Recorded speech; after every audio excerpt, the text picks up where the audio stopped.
Tutorial sobre Avenarius.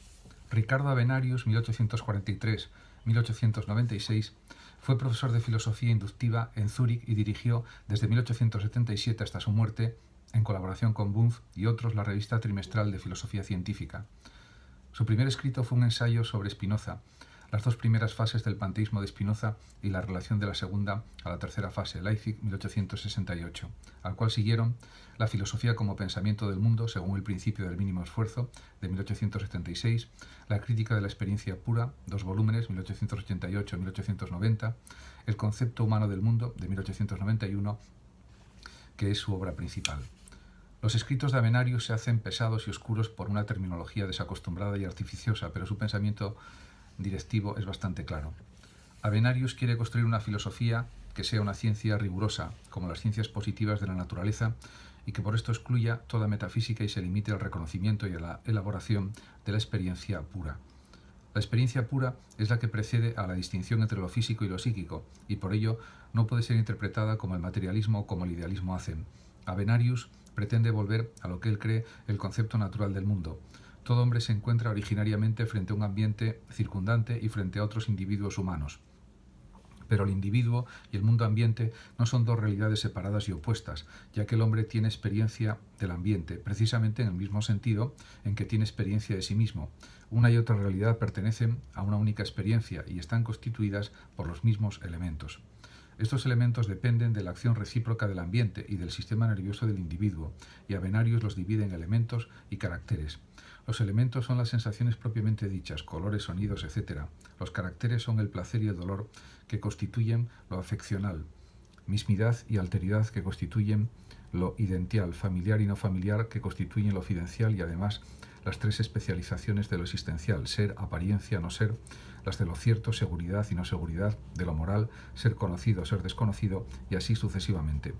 Las modificaciones de los caracteres dan lugar, además, a otras determinaciones, actividad, pasividad, corporeidad, etc. La primera consecuencia fundamental que se deriva de este punto de vista es la eliminación de toda contraposición entre lo físico y lo psíquico. Estos son solamente caracteres que proceden de la constitución de una relación de dependencia biológica entre el individuo humano y el ambiente que le rodea, pero no determinan ninguna dualidad real en la experiencia pura. Lo que llamamos cosa y pensamiento son únicamente formas diversas de posición de los mismos conjuntos de elementos. El pensamiento es solamente una sensación caracterizada de distinto modo que la cosa.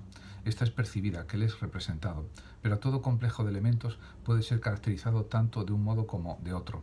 La segunda consecuencia es que los términos existente y no existente, semejante y desemejante, etc., no tienen ningún significado lógico y objetivo, sino que son simplemente caracteres que dependen del curso de los acontecimientos biológicos y cambian con ellos. Es pues evidente el planteamiento biológico de toda la filosofía de Avenarius. La experiencia pura es falsificada por un proceso ficticio llamado introyección. Todo lo que la experiencia permite afirmar es que una cosa, por ejemplo un árbol, que existe para mí, existe del mismo modo para los demás individuos humanos. En este reconocimiento no se va más allá de una analogía lógico-formal entre yo y los demás individuos. En cambio, si yo interiorizo la cosa misma, considerándola como una representación o sensación mía, debo admitir en los demás individuos un proceso real que de ninguna manera forma parte de mi experiencia personal. En efecto, esta me testimonia solamente una relación entre los elementos del ambiente externo y mi cuerpo, pero nunca una relación entre aquellos elementos y mi conciencia o mi pensamiento. La introyección es, por tanto, una violación de la experiencia y es imposible todo intento de ponerla de acuerdo con los hechos de la experiencia. Rompe la unidad natural del mundo empírico y lo divide en mundo externo y mundo interno, en objeto y sujeto, en ser y pensamiento.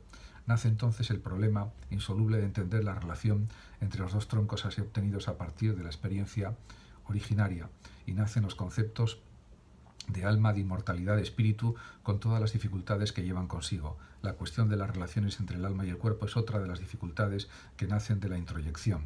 Al rechazar la introyección, Avenarius deduce las consecuencias de que la psicología no puede ser más que fisiología.